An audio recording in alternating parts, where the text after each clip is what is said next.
Vasilenko Vanderay family, Ukrainian Dutch. Andrei and Iranda married in the year 2000. Since then, they have been living in Kiev. They have 4 children: Maria 2001, Petro 2003, Daniel 2007, and Elizabeth 2014. All were born in state birth clinics in Kiev. Andrei is managing director for Zealandia Ukraine, and Iranda is manager for the Perspective 21-3 project, the official project of NGO Down Syndrome Ukraine. They live near Kiev, and photo near Sofia Cathedral in Kiev during Christmas time. After delivery, the doctor took Andrei aside and told him they suspected the baby had Down syndrome. They also asked him not to tell me, the mother, about this. But I, as by intuition, sent this in the first seconds after Petro was born. So when Andrei came to me to tell about the possible syndrome, I calmly responded that I had already noticed it. After taking Petro for a regular check, or so we thought, they laid me on some stretcher in the corridor, while we had actually paid for a separate room. 6 hours passed by. I needed to nurse my baby. When Andrei finally found him, the doctor strongly advised him to leave him behind and to bear healthy and strong children. He is severely handicapped. He'll never be able to walk, speak, learn, help himself, and he will be a lifelong burden on your shoulders. Only the documents for relinquishing him to the state institutional care system just needed to be signed. After just a few words from Andrew's side, they didn't dare to insist further. And within short time, we got our room we had agreed on. They brought Petro, his hands and feet labeled with my name. The nurses tried a last time. "This is really your child?" "Yes, it's our child. And that's why we love him. And that's why he needs our love and our care." For us, the tone was set. We'll do everything in our power to give Petro the best life possible in Ukraine. Now, 4 babies later, I can witness that God blessed those days with a peace that transcended understanding. For all our children, we are thankful. But with Petro, I experienced an extraordinary thankfulness, in spite of the situation we were in. As a post-Soviet country, Ukraine had the heritage of a lack of knowledge or vision concerning the handicapped. These children were hidden in state institutions. Parents would be released from this burden and had their hands free to help build the perfect Soviet Union. Most of the people didn't even know that these children existed at all. Through propaganda, people believed there was almost paradise on earth with healthy and strong people. In the West, on the other hand, there was a lot of illness and handicaps because of bad habits, wrong food, etc. When Andrei's sister emigrated with her husband to America during the time of the Soviet Union, they moved with a refugee status because of the persecution of their faith. She was shocked about what she saw. Her first phone call to her parents in Ukraine was not about the good life she expected, but was about how there was indeed something very wrong in America. There were so many handicapped people. In the 1980s, the Para Special Olympics were planned to take place in the Soviet Union, but they were cancelled for the reason described above: a strong, healthy nation. This is still the classic picture. The NGO is working especially hard on the third point concerning psychiatric clinics. Our kids are officially required to visit a psychiatric doctor, and they are thus considered psychiatric patients. I once saw a video from a psychiatric clinic near Rivne. Among the patients there, I spotted a lot of adults with Down syndrome. It's even too difficult for me to describe in detail how they looked. Slogan, logo, type, NGO. Together we create a new future. The year Petro was born, a group of active parents decided to stand up for the sake of the future for their children. For several years, we gathered on a regular basis discussing all kinds of topics connected with our children. In those years, a network was set up, national and international. We discovered that a parents' organization actually already existed in Ukraine. But because of the limited possibilities of those times, it had merely ended as an organization solely on paper. In 2008, the NGO Down Syndrome was re-established officially. Since the beginning, Andrei has been a member of the board. The first task was to raise awareness and to explain what Down syndrome means. That it's not an illness which can infect you, what some people still believe even today, or that you can be treated for. International alliances were built. NGO Down Syndrome is now a member of the European Down Syndrome Association. A very strong partner is Down's International UK Down Syndrome Education, which helped a lot with providing the right materials for early intervention. Booklets were made and first aid teams were gone out whenever a parent of newborn child with Down syndrome contacted them via the site. These are parents of Down syndrome children who visit the birth clinics, preferably during the first 24 hours after birth, to tell that having a child with special needs doesn't mean the end of life. They take along helpful booklets about what to expect and where to go for consultation. If you come later, often the psychological pressure of the medical staff becomes too strong, and parents decide to relinquish the child to the Ukrainian care system. In 2010, the Early Intervention Center was opened in Kiev. Here, infants and children up to 8 years old get together with parents' help. Consultation, early intervention, speech therapy, physical therapy, playgroup therapy, psychological help for parents, etc. There is a lot of literature available for the parents. More and more centers have started in the regions, and they all work in close cooperation with the NGO. A medical team of parents who are doctors or nurses themselves worked very hard for many years to establish medical protocols on governmental level. This became official in 2015. In this way, doctors will be informed more clearly about what to expect, but especially they will be obligated to help these children, which often has not been the case up to now. We know cases of when they refuse heart surgery because of low chance of survival, and that's bad for the rating of hospitals. So there's big need for education of medical staff. Still a lot of work to be done. Today, a lot of doctors in the polyclinics don't recognize that our son has Down syndrome. They see that something is different and give comments on my stubborn behaving child. As a mother, I have to be the first to explain about his syndrome. We participated in a lot of media programs.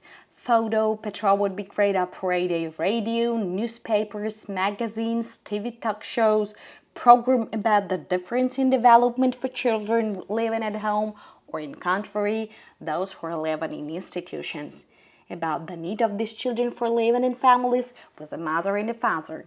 Quite often, fathers leave mothers with children because they don't see any future. We met with an American family who had a biological son with Down syndrome. They adopted 4 more children with Down syndrome from Ukraine, all of them in the same age of 9 years. They all came from institutions. When we visited them with our Petro, who was 9 at the same time, we were shocked to see the difference. It really hit me, knowing that the most crucial period for development is up to 8 years. The early intervention is a solid foundation for their future development to come in the rest of their life.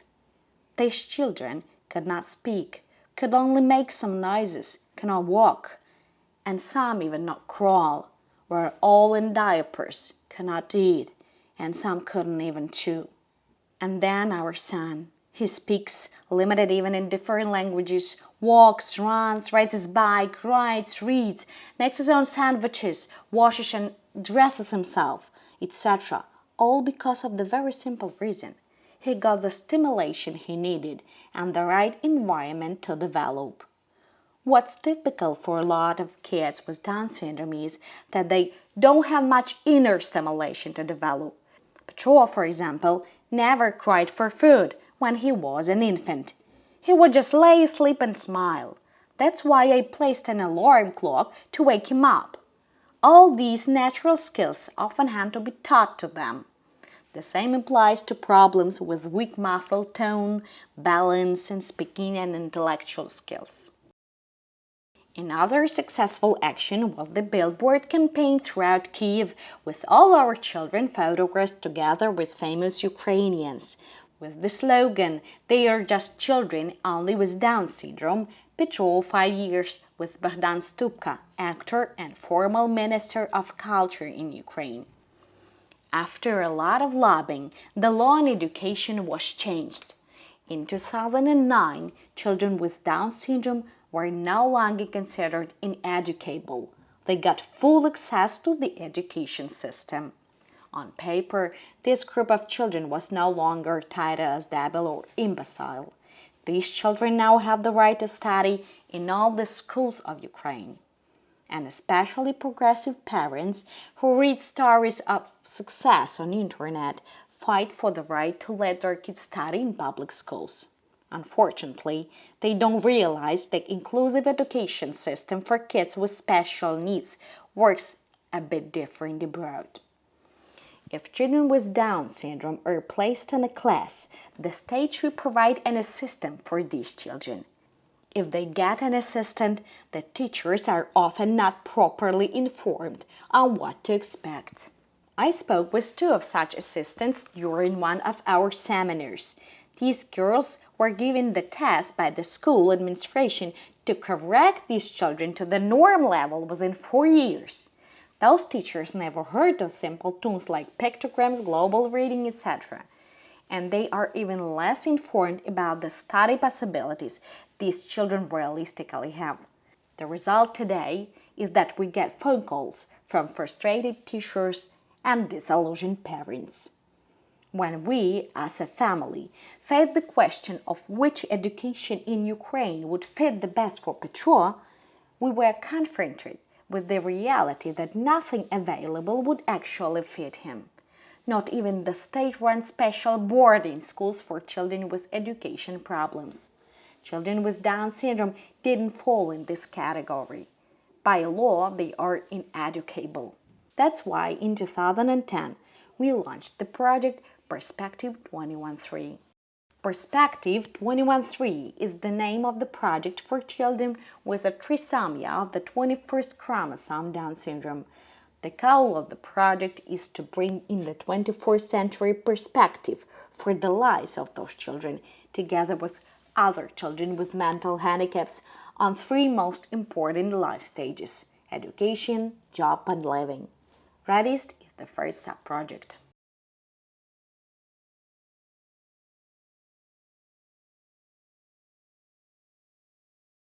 Radist Joy classes are 3 classes with a total of 22 kids.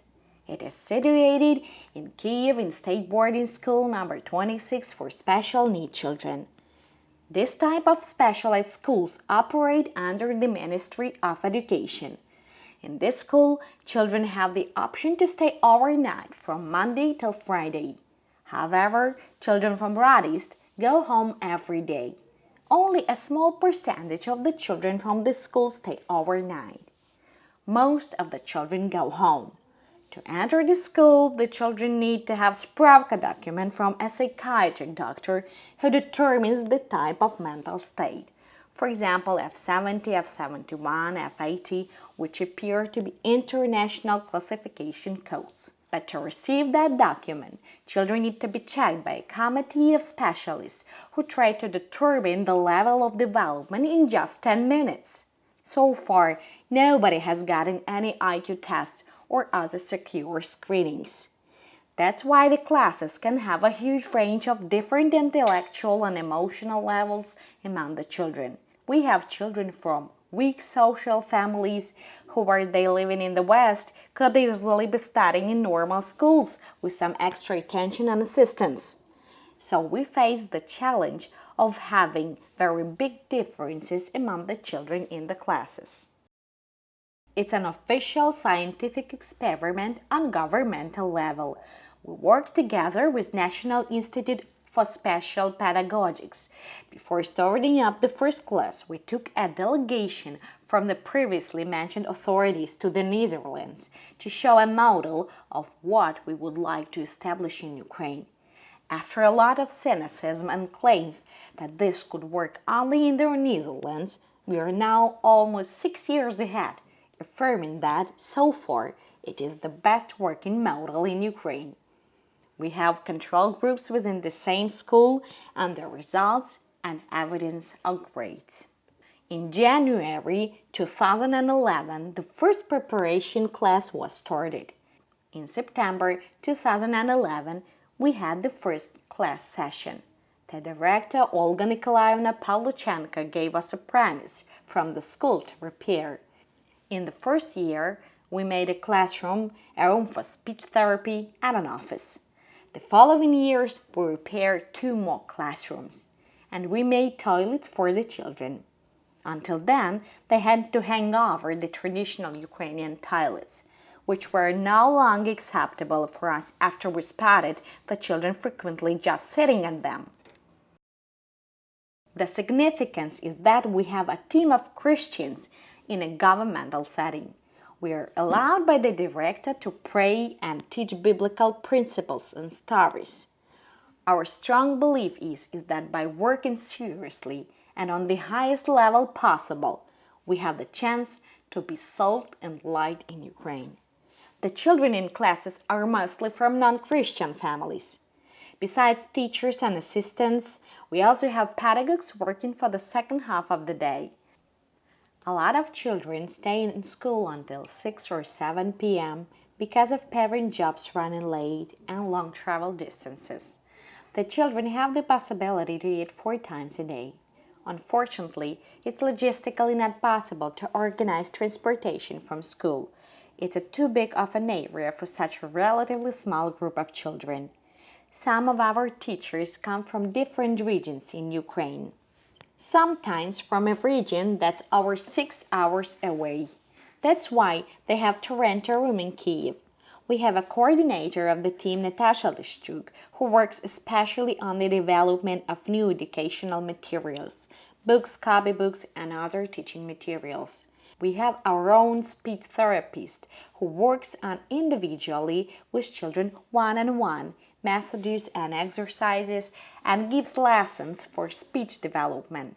She also helped to introduce the Tan-Suddenberg methodology. The manager works as a volunteer. All our teachers get governmental salary. However, these are too small to survive in Kyiv, especially in the current unstable political and economical situation, the devaluation of the hryvnia. That's why the project funds extra salaries via the bank account of the NGO. We have a separate perspective account at the NGO. All the money is raised by the management of the Perspective 21-3 project. We strongly believe that in doing so, while paying the full amount of taxes, we can be blessed. This is often not the case in Ukraine, and we want to be an example in this as well. Money-wise, it's the most expensive part of our budget, but without these salaries, people will not be stimulated enough to do this important, nice, but also difficult job. They are the first in Ukraine who work in this way. All our team members were in Holland to visit different Zemal schools. Our strongest partner is the Rank School in Barendrecht. We have good exchange with them. Our vision is that this team becomes expertise in time in Ukraine on special education needs. That's why we organize conferences and seminars, masterclasses. Our coordinator also gives consultations for the SAN projects in private Christian schools and gives lectures for the seminars and conferences. Every morning, the team starts with prayer and reading the Bible. Once a month, the pastor comes to spend time with them and gives spiritual encouragement. Each Friday afternoon, we have a team meeting and discuss the working week. If there are some serious difficulties, we can plan an extra meeting. Investment in personal growth is important, so we give them the chance to visit extra trainings. EBA training, for example, which is about observation of the behavior of autistic children. A professional Christian practical psychologist who is working now as a business team trainer works on a charity base with our team. We work out topics like communication, time management, self-analyzation, contact with parents, contact with authorities, etc. It's very useful and needed because this kind of knowledge is missing in Ukrainian universities. Perspective 21-3 has a non-board, besides the general board of the NGO. In 2012, we got support from the Dutch Embassy in Kiev. It was through the so-called METRO program for dissemination, Ministry of Foreign Affairs from the Netherlands. With its METRO Social Transformation Program, the Netherlands supports the efforts of southeastern European countries who have European Union accession prospects to meet the US standards for the institutions of civil society and government. We use the money for organizing different conferences for specialists and teachers working with children with SAN. And we printed a lot of materials and booklets to be used by them in the future. After opening registration on the site, it was booked out in just a few days. People came from all over Ukraine. Our first teacher, Polina Pedubna in left-top photo, is leading the first class. In the school year 2016-2017, we planned for her to switch partially to work on the development of teaching materials for the practical subjects. Though she never worked before with SAN children, she can, without any doubt, be titled as an expert. The project has a vision for working with parents as well. Only with close cooperation with parents we will book good results. That's why we organize separate seminars, masterclasses, and trainings for parents. The main topic now is realistic expectations for our children. If just a few years ago these children had no hope for development at all, we now see the complete opposite. Parents hear and read all kinds of success stories from the West online, not realizing the real picture. They often marry, finish university, become actors, owners of restaurants, etc. Our task is to keep the balance, not to discourage them, but rather to tell them that it all depends on us as parents, what kind of lives our children will have in Ukraine, and that our dreams can be far from corresponding with realistic opportunities for our children. In 2013, we made a big project for raising awareness again. It was a follow-up action for the Billboard action with the children. Together with the Dutch Embassy and Dutch companies in Ukraine, we invited the Yosti Band Orchestra from Holland to give 2 unforgettable concerts in the best concert halls of Kiev. This special orchestra has only mentally handicapped members and is the biggest of its kind in the world.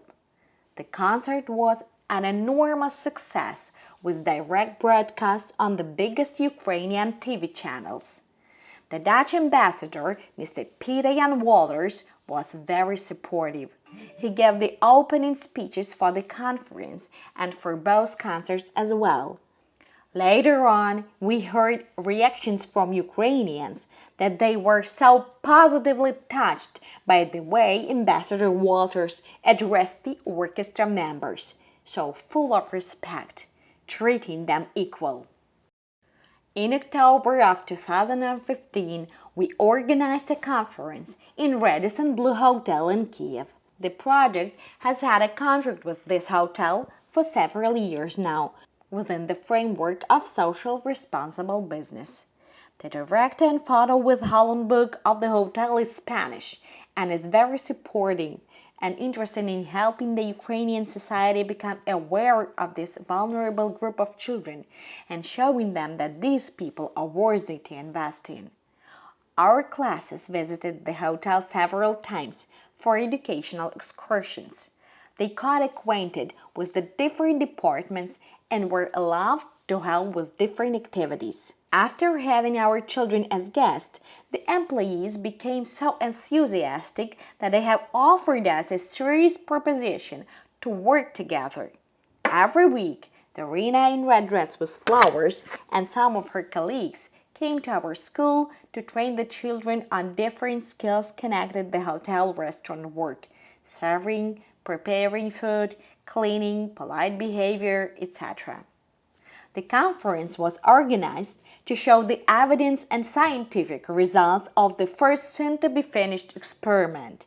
Representatives of the Ministry of Education, the local government, the Embassy of the Netherlands, the Marina Poroshenko Foundation, First Lady of Ukraine, the National Institute of Special Pedagogics, various universities, all we as the spokesman for rights of children were among our guests.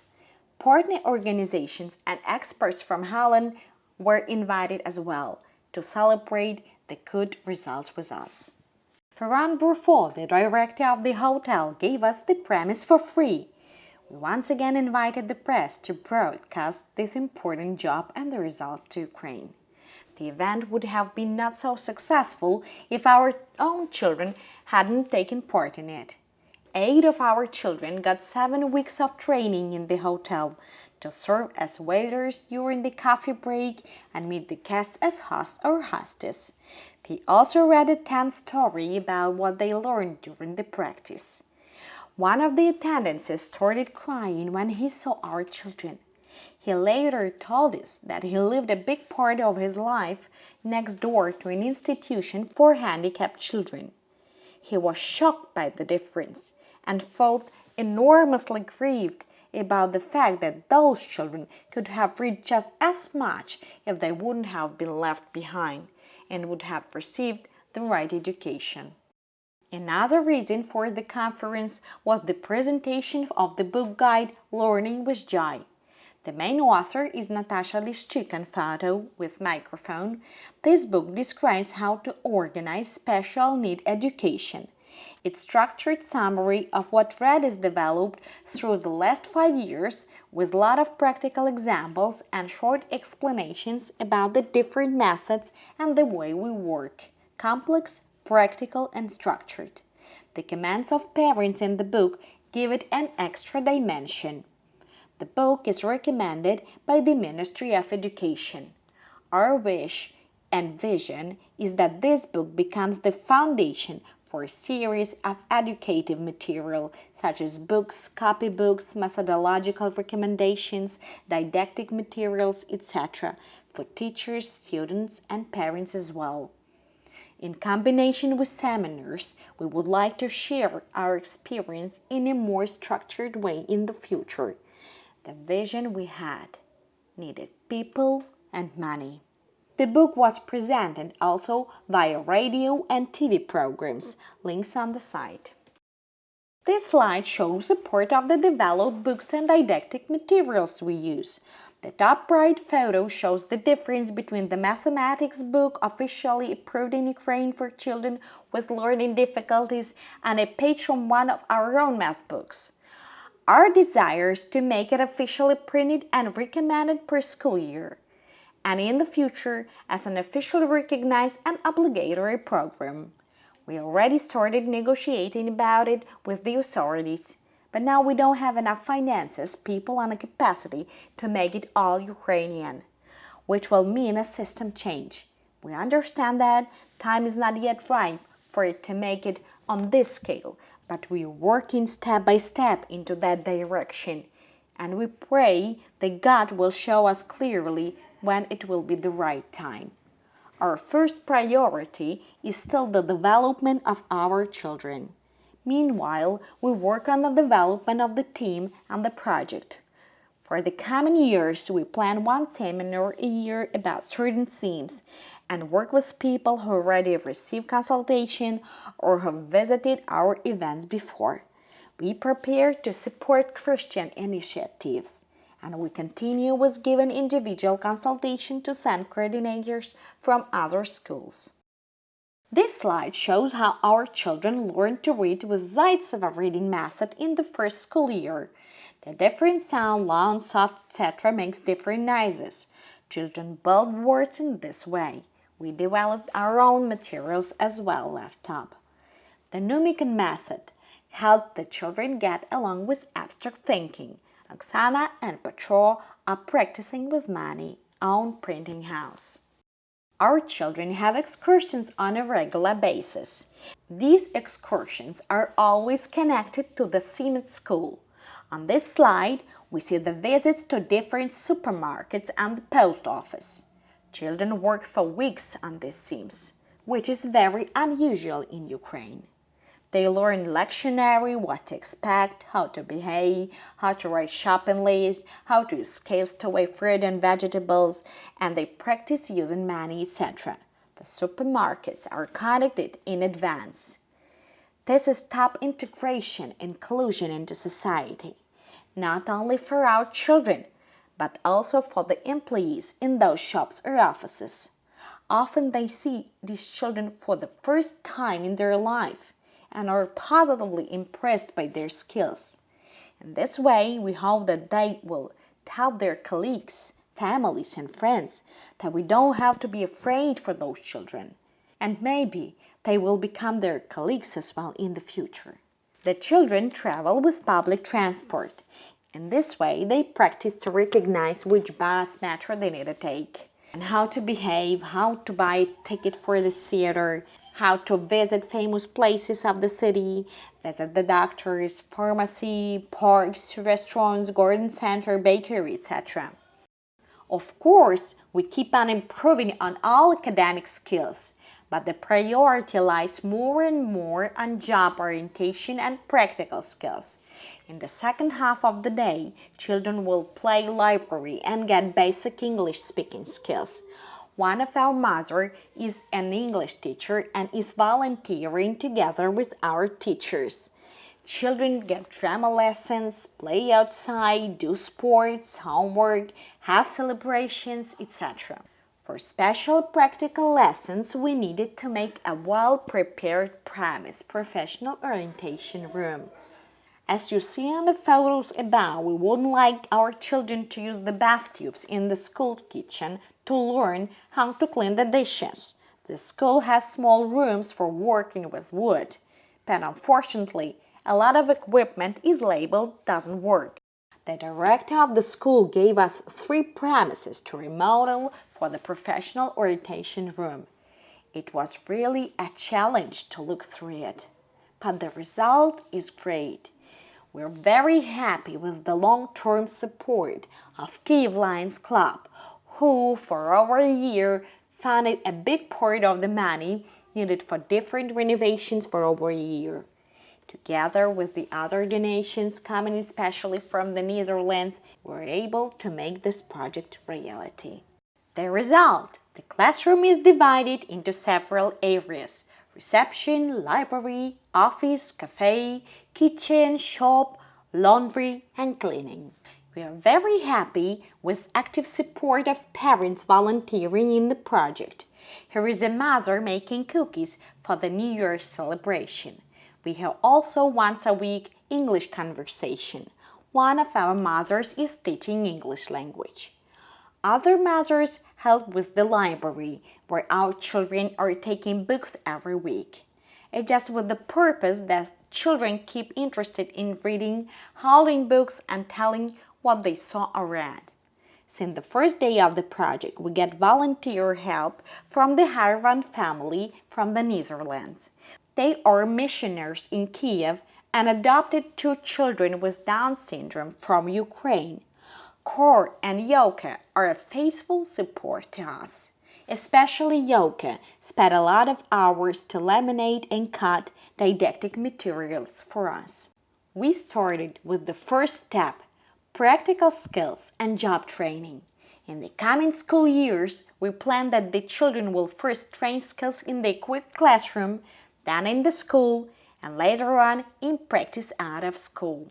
In the meantime, we're building a network and want to set up a working place for these children, most likely a bakery cafe.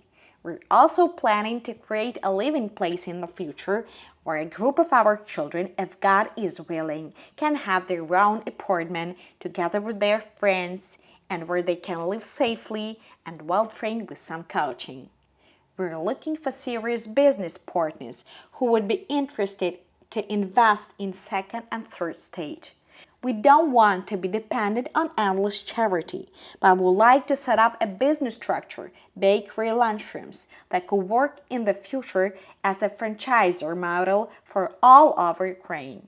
As you see, we think big, but we believe it's very necessary for Ukraine to have people who think long term, in spite of the situation we're in.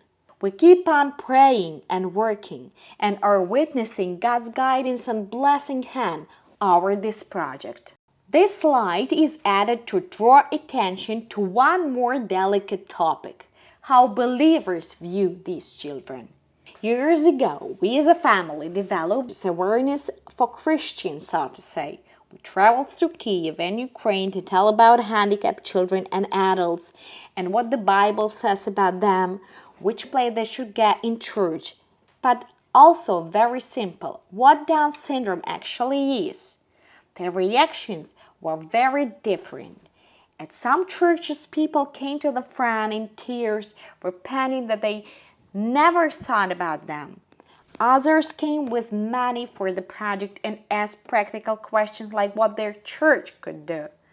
One of most memorable reactions came from a pastor from a quite conservative church. After telling our story, we got a very short and clear reaction. In our church, we preach only Jesus Christ the crucified and no Down syndrome. In fact, it's often as big taboo for churches as it is for society in general. The only extra difficulty is that if people get handicapped children, almost always it's connected to sin. The handicap is considered as punishment. That's why often these children are hidden as well. We know a respected pastor family that hides their child for this reason. Andrei had a friend from Sunday school. They lived in a 3-room apartment in Kiev. They often gathered there with friends and even stayed overnight. When Andrei was 22 years old, he discovered that his friend had a sister with Down syndrome. He unexpectedly met him on the street one day, and a big girl with Down syndrome hugged his friend, who became red of shame. This was the first introduction with his sister, who had lived in that apartment all those years, only carefully kept in another room.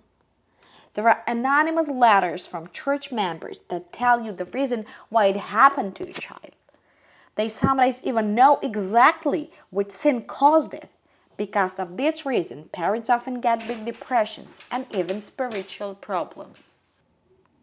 There have been families, some who we have spoken with, one with Down syndrome and other with autistic child, who have been told that it has to do with the spiritual problem of the parents and that the children have demons in them. They started inviting special pastors to pray for the release of these demons. 3 weeks after Petro was born and we had the official diagnosis proved, we prayed for blessing over him in church. We as his family wanted to be open about his diagnosis and told the church that we accept this special child as a special blessing from God. And we told the church members that he will have Down syndrome all his life. We asked if people would love and accept him how he is. Even then, a group of people still started intensively praying about healing. God is almighty. For sure he is. And we believe he can easily free all the whole Down syndrome nation of the world from their extra chromosome, But for some reason, God let every 700 child born with this syndrome worldwide, and no matter how hard people try to change something in that, the average number stays the same. Maybe we need them among us for a reason. For this reason, we started a club for mentally handicapped children in our church. One Saturday every month, parents and children come to our church. A team of volunteers prepares a program for them. The first half hour is together with both parents and children, with prayers, songs, golden Bible verse, and some games. After this, the group is split up into parents and children. In this way, parents have some time to rest. We drink tea, do some crafting, and discuss different themes. If needed, we pray with them for certain needs. In the meantime, the children have the opportunity to get more acquainted with their friends by playing, crafting, sporting, having fun, and of course eating. Now we have around 30 children on the list. It's a great opportunity for evangelization. Just by serving these families with an attention, they lack of it enormously. And it's a blessing for church members as well. With Christmas, we organize a special service adapted for special need kids. Praise God, we had a full church building. A special story is about a family who gave us money several times to aid the organization of this club. We didn't know them until they went through a difficult life season. During their second pregnancy, they were told that their baby most likely had Down syndrome. That's why the medical staff recommended to have an abortion. Because of their faith, they refused to kill the baby, but they still had a very hard time accepting the news. After birth, the child appeared to be without Down syndrome. You can imagine how thankful the parents were. Now, after hearing about our club, out of gratefulness, they want to donate money to get the work done. God does miracles in different ways. It is important that we notice them.